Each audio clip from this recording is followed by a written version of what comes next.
Sham says the Bucks aren't trading Giannis, B. Hey. Price wasn't high enough is my guess. That's it. Or they want a higher price because we're running out of daylight. See if Giannis stays a Milwaukee Buck before the end of the day. What we do know will happen before the end of the day, the Washington Capitals will play their last game before a 3-week Olympic break. The Caps host the Predators tonight in a game you'd really like to see them win. Plus, Star Wars night at Capital One Arena. Expect to see some weird stuff with Star Wars night. Helping us make sense of all of it is our friend, Mr. Joe Beninati, television voice of the Washington Capitals. Joe B., what's up, man? Hey, doing great, guys. How about you? We're good, brother. I want to start. What's the goalie situation? Can you get us up to speed on the netminders? Yeah, I'll do my best. Charlie Lindgren on injured reserve, will not play tonight, will not dress tonight, should be back by the resumption of play. So the Caps have 23 games remaining. I think Washington will be the only team at 59. I think they'll have played the most games of any team in the NHL prior to the Olympic break. Charlie should be back when the team resumes after the events in Italy. Logan Thompson, I believe the plan is for him to play tonight, unless something has happened in the afternoon where he's had a conversation with doctors or trainers or coaches. The assumption, and I'm underlining assumption, is that Logan will go tonight, and then he and Tom Wilson will get on a plane to go to Italy for Team Canada.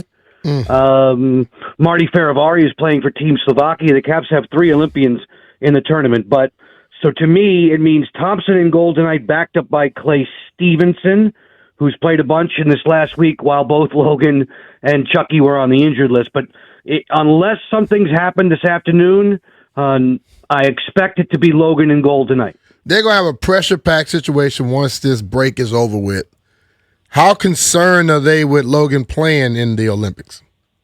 Oh, I think they're very happy for Logan to get this opportunity, BMitch. And, it's been 12 years since we've seen NHL players in the Olympics. I've had the good pleasure of calling 2 of those Olympic tournaments way back in 2002 and 2006. And there's really nothing like seeing best on best in a tournament like this. And for Logan and for Tom to have made Team Canada, as impressive a roster as that is, it's a great accomplishment for them. And you cross your fingers and hope that there are no injuries in this tournament. But this is real high intensity play, and there are going to be some bumps and bruises. But you cross your fingers and you hope that it's minor. And with regard to Logan and Tom, those are 2 guys you can't do without for an extended period of time.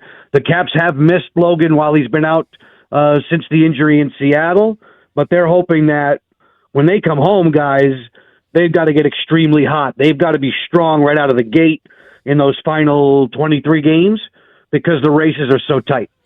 Yeah, Joe, I want to talk to you about the playoff race and kind of where things are with such a condensed schedule on the front end. But there is some good news for the Caps tonight. I'm reading this from Tarek El-Bashir's Twitter saying that Pierre-Luc Dubois is going to be back tonight. Is that something you expected? How big of a deal is that? This could really help if he's able to go tonight and then keep it going when he comes back. Without a doubt. Is it something that I expected? I would have told you that I would have expected him on the other side of the Olympic break, but as he mentioned this morning to a bunch of media in attendance today at MedStar, the doctors, the trainers, the massage therapists, the entire team of athletic training personnel, just awesome, working with him and getting him back probably 2-3 weeks ahead of schedule. And Spencer Carberry underlined it. He said he's ready. They're not rushing him by any stretch. So this is a good example or a good case for Pierre-Luc to see what it's like. Now, he hasn't played since early in the season. He's only played 6 games. Wow. And now when you get to game 59 like tonight, things are so much faster than when they were when he was injured. So he's got some catching up to do, but this is great. He'll at least get a taste for it tonight. and then know what he's got to work on over the next couple of weeks, yeah, everybody's who's not heading for the Olympics is likely to get some good, well-deserved R&R, and I'm sure that includes Pierre-Luc, but maybe more so than anyone, he's the guy who's going to really be working on his craft during these weeks off so that he can be close to 100, if not 100, by the time they get going. And he's going to more than likely play with Lexi Protas and with Tom Wilson tonight, and that's almost 700 pounds a hockey player on one line. Wow. It's a great line to watch. When they're going well, they're tough to handle. That's the thing I was wondering, like, when in this break, in this time off, do they have a team-oriented thing, or they all go their separate ways? BMitch, they'll go their separate ways. They'll bring them back in. I believe the first unofficial practice, not that it's mandatory, but I believe the first unofficial return practice is right around February 17. But in the meantime, I'm sure, coaches, again, doctors, athletic trainers, and such strength and conditioning guys, they'll give them a blueprint for what they're looking for them to do while they're away. This is unusual to take a 3-week break mid-season. It's very unusual, and every athlete is different. But aside from catching some rays on the beach or wherever they're going, I'm sure they'll have a program in hand as for what they're looking for with regard to lifting and cardiovascular and everything else that's involved to keep them at the top level. Does Ovi take a trip back to Russia, or does he just chill out in Arlington and maybe Echo Stage? No, I don't know Alex's plans per se. I'm sure somebody's already seen an itinerary for him, but he'll be globe-trotting, I'm sure, with the family. And again, Alex knows just how much playtime there is and how much time there is for him to keep his investments in hockey. And at age 40, I'm sure that gets even more magnified for him. Yeah. Amazingly, he's still the second leading scorer on this team at that age. Wow. He's tied for the lead in goals on this team. This hockey team's really shared the wealth offensively, but Alex has contributed and wants to continue to do so, and I'm sure he'll be mindful of what's necessary to really play well in the last 6 to 8 weeks of the season. Talking with our friend Joe Beninati here on the Rude Guest Hotline. You give Joe a follow at JoeBPXP. You can watch Joe and Locker this evening, Monumental Sports Network, as the Caps take on the Nashville Predators. Joe, I wanted to take a moment because we've talked so much about Wilson and LT going for Team Canada and how cool that is. Martin Ferivari, though, gets to play for Slovakia, and I think Ferivari just had a baby recently. like what a run is this for Ferivari as far as what it? I mean, what can this mean for a guy like that? Yeah, JP and BMitch, I'm so happy for him.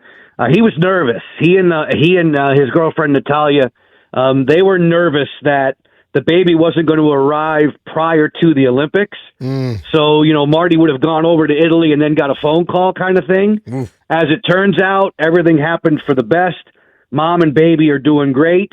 Natalia's mom is coming into town. If not, she's not maybe already here. So they're not going to go with him. They're not going to travel with him to Italy. But Natalia's mom is there to come in and help out while Marty's gone and focused upon things and playing with Slovakia. And for Marty, anybody who knows him, such a fun-loving, great young man, tremendously talented, physical, more physical than most. Guys, I would compare him. I'd say he's a strong safety on skates. Loves to hit and be physical along the boards. That's a good comparison for what he and how he likes to play. No, Slovakia will not be a favorite for a medal, but more than likely, it seems like each year or every 4 years when there's top pros in the tournament, there are usually some unforeseen upsets, and it wouldn't surprise me to see a Slovakia or a Czechia trip up one of the big guns. Joe, this is a personal question for me. I know hockey is tough, physical, which I love about it. What's the difference in Olympic hockey and NHL hockey? Well, more often than not, if you're playing on a rink overseas, BMitch, the first thing would be the dimension. Normally, an Olympic-sized hockey rink is 200, which is the same as the NHL, by 100 wide. So normally the Olympic rink is 15 feet wider than what they play on in the NHL. I think you may have seen in some stories there were some issues with regard to the rink build in Italy. They don't have the 200. They're shorter than 200, and they're going to be 85 wide. So first off, it's the rink dimensions. And in the past, in tournaments, Olympic tournaments that I've covered, I always thought that the players with this skill set, with these skating abilities and shooting abilities, I thought they would love the bigger rinks. But it was Marian Hossa who came and told me once when I interviewed, I said, Marian, you must love this.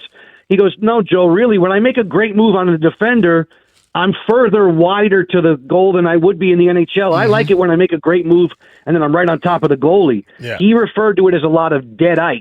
There won't be dead ice in Italy because the rink is already smaller.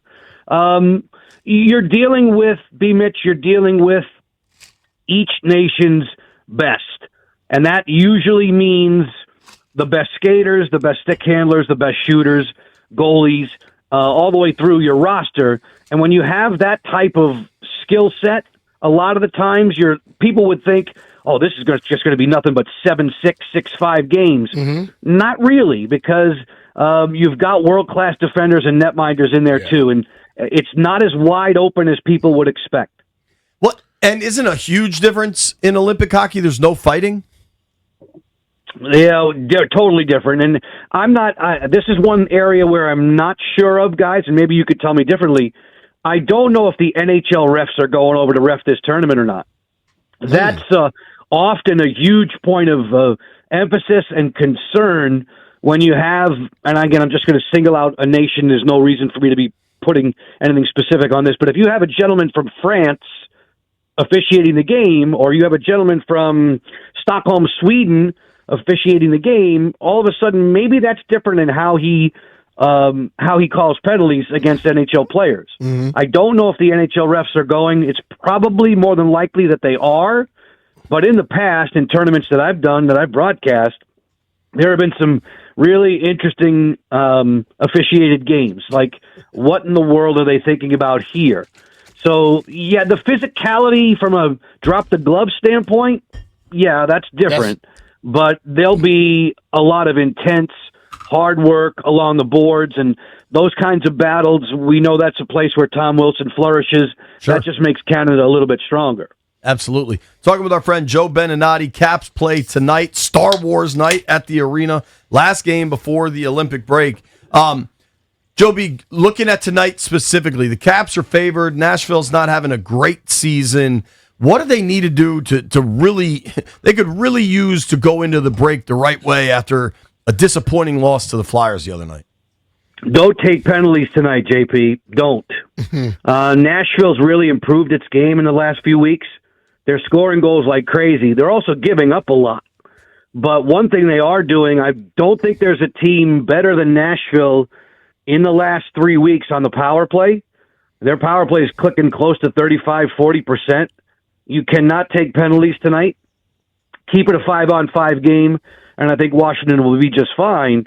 But the one thing that I do know about Nashville, they've already beaten Washington in Nashville this season, and they found a little bit of their offensive game. They're not where we thought they were going to be so far out of the playoff mix in the West. All of a sudden, they're sniffing again. They've got Jonathan Marchessault back tonight. There's some reason for concern, but I liked what I heard from the coaches and players earlier today. Spencer Carberry's word was laser focused. Our guys are laser focused on Nashville. You know, we wanted to talk a little bit about the Olympic experience, et cetera, et cetera. No. Nashville, guys, laser focused on Nashville.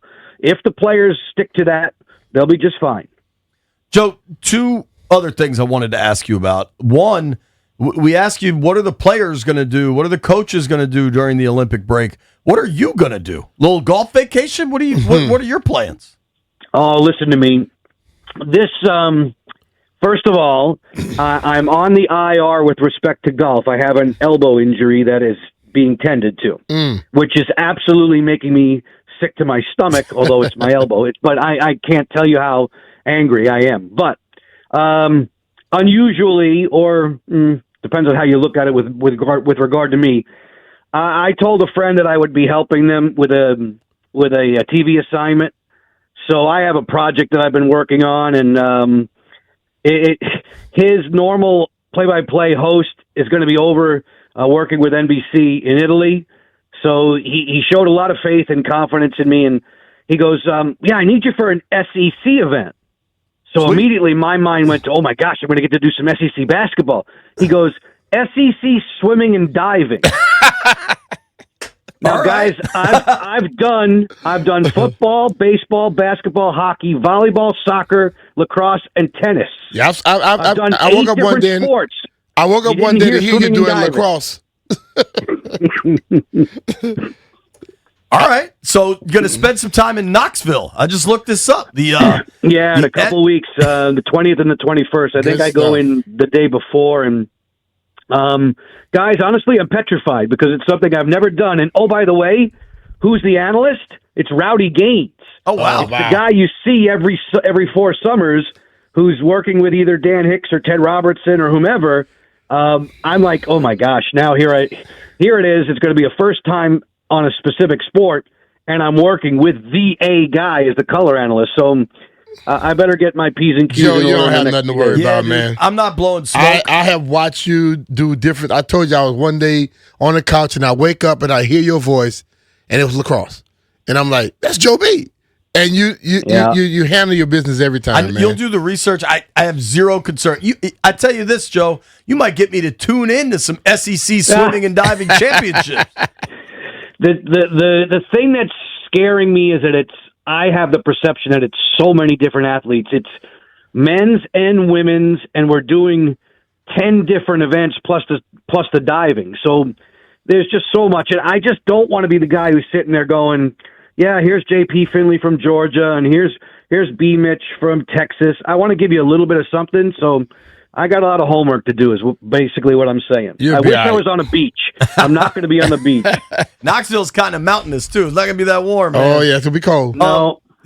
Joe, the other thing, I wanted to give you an opportunity, and if you'd rather not, I understand that. But Coach Carberry this morning at the morning skate went out of his way to acknowledge Bailey Johnson, who was the Caps beat reporter for the Post that was part of those layoffs. You've been in this town a long time. I think the Post sports section going away is damn near unthinkable, and yet here we are. Just curious your thoughts, whether it's specific to Bailey or all the Post journalists you've known over the years. Yeah, Bailey's terrific. She's a good friend and someone that you always look forward to seeing around the rink. And from a cooperative standpoint, she and all of the Washington Post beat reporters, going back for me to 1994, have always been people that I rely upon, and we share information with each other. We help each other as best we can. There are things that we can't say and that we can say that sometimes we put in pocket and sometimes that we share. But all in all, it's a very collegial type environment. And for me to hear this recent news, I'm sure like you guys, I'm dumbfounded by it. I can't even fathom it. And you think about the amazing talents, the luminaries who've written for the newspaper in the sports section, both beat reporter, columnist, on and on. I hate that it's happened. I'm sickened by it. I'm extremely sad for Bailey, and I know that she will bounce back, as all of them will, but I just wish it didn't have to come to pass. This seems like it's too giant a slice, and you're slicing off an awful lot of a very prestigious group of people, both now and then. And for me, better than 30 years of literally almost every day starting my day with that sports section, and to not have it just doesn't seem right. Yep. We're with you there, Joe, and I will see you this evening, man. Looking forward to Star Wars night and the Caps pre-Olympic break finale. Let's get a dub, Joe. Thank you for the time. All right, Joe. Take care, brother. I'll be dressed like Yoda. You can't miss me. Now I'm going to try to find you. Thank you, Joe. That's our guy, Joe Beninati. Funny. Give him a follow at JoeBPXP. Landfill, we're going to have to track down some of the Joe B calls of the swimming and diving championships. Yeah, have him on just the to have recap that in the holster.